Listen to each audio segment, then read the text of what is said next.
Messi in for PSG medical. Inter plan to keep star man. Arsenal youngster nears the exit. Football returns for the Mourinho nightmare, and a transfer roundup all coming up in the next few minutes. As I'm your host, Matt Froelich, you are the One Footballers, and this is the Daily News.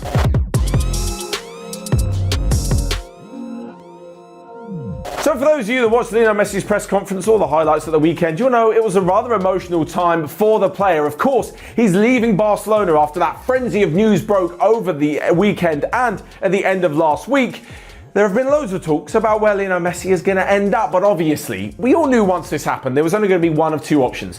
One of them was going to be that dream reunion with Pep Guardiola at Manchester City, but he quickly ruled that out. So the other one is a move to Paris Saint-Germain, where he can link up with former teammate Neymar, and of course he can link up with Kylian Mbappe as well, and former rival Sergio Ramos. So Lionel Messi is heading to Paris today to complete a medical and sign on the dotted line, which will earn him, after tax, 25 million euros per season. An astonishing amount of money, and it's a 2-year contract.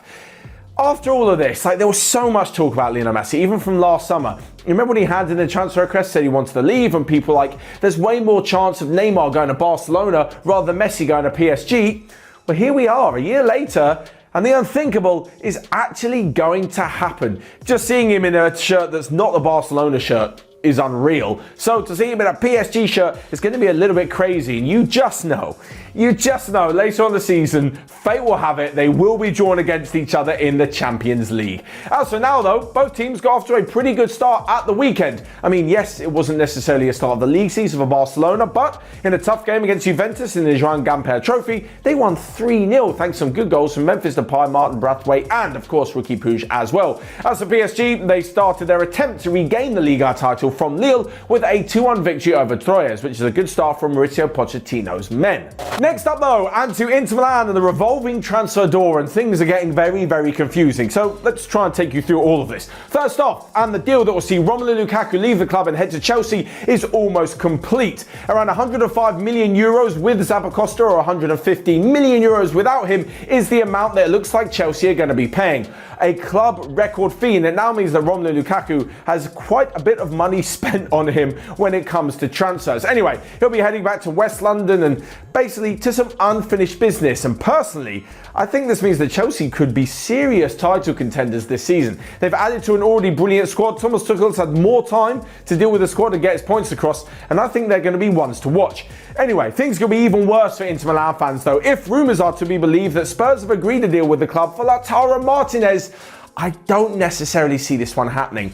I mean, not only is it a very un-Spurs-like signing because they're going to have to pay a lot of money, but also because Martinez is going to be playing Champions League football with the Serie A winners. So I'm not quite sure why he'd swap that for North London. Anyway, who knows what's going to happen. Apparently, Inter Milan have agreed to sign Edin Dzeko over the weekend from Roma, but they've said that is because they want to play him alongside Martinez, because that's to replace Lukaku, and not because they fear they're going to be losing both in the next week or so. Funnily enough though, Spurs have said the exact same thing about Lautaro Martinez, that they want to sign him to play alongside Harry Kane, and not because they're going to lose Harry Kane. Although it looks like if they're going to spend so much money on Martinez, apparently upward of 70 million euros, they'll probably get that money from sanctioning the deal from Kane to Manchester City in the first place. Not quite sure who to believe at the moment. Anyway, doesn't stop there for Inter Milan, as along with Edin Dzeko, they're reportedly also interested in Anthony Martial, who Manchester United could be willing to let go for around £50 million.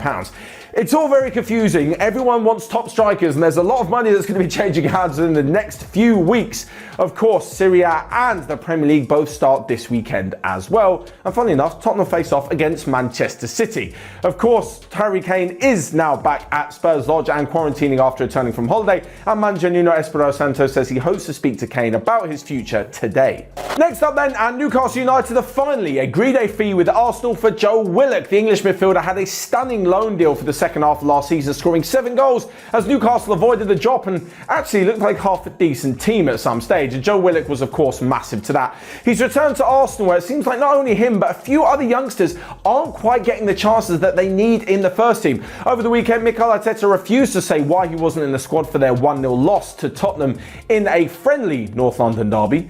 Emphasis on friendly, a bit bizarre quite there. But it looks like Willock is close to completing a move to the North East, around £20 million.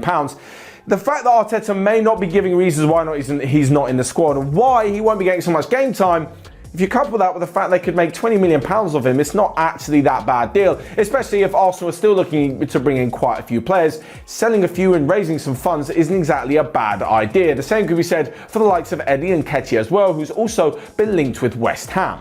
Moving on though, and football did return this weekend. Well, there was a lot more friendly games, but there was some competitive action as well. I've mentioned PSG winning, I mentioned Barcelona's friendly victory over Juventus, Tottenham beating Arsenal.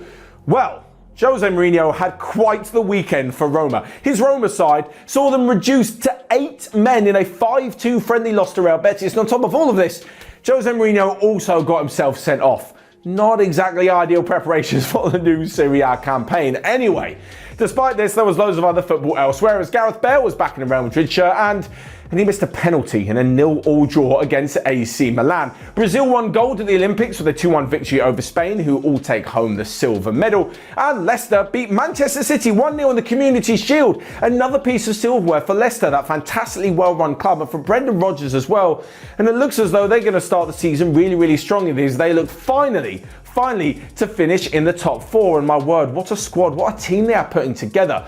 Wasn't exactly the greatest preparation for Manchester City, who had many players at the Euros this summer, but still, you'd expect a little better of such an expensively assembled squad. They lost 1-0 in the last minute to a Kelechi Iheanacho penalty, the striker that used to play for Manchester City. On top of all of this as well, in the Scottish Premier League, it was a good weekend for Celtic, who won 6-0, but for Steven Gerrard's Rangers, they lost their first competitive game in the league in 41 matches with a 1-0 defeat to Dundee. And on top of all of this, it's a new season, but same Erling Braut Haaland. First game of the season in the German Cup, and he's bagged a hat-trick, because of course he did. Because this is Haaland. Like anyone needed any more reminders of just how good he is. Finally then, a quick round up of the rest of the day's transfer news that you might have missed. Southampton are in talks with Liverpool about bringing Alex Oxlade-Chamberlain back to the club 10 years after he left St Mary's. There could be another player through the exit door at Liverpool, as West Ham have reportedly opened talks with the club over Divock Origi. Inter Miami are keeping their options open when it comes to signing Cristiano Ronaldo, whether it's this summer, next summer, or the summer after, as David Beckham really wants him in his team.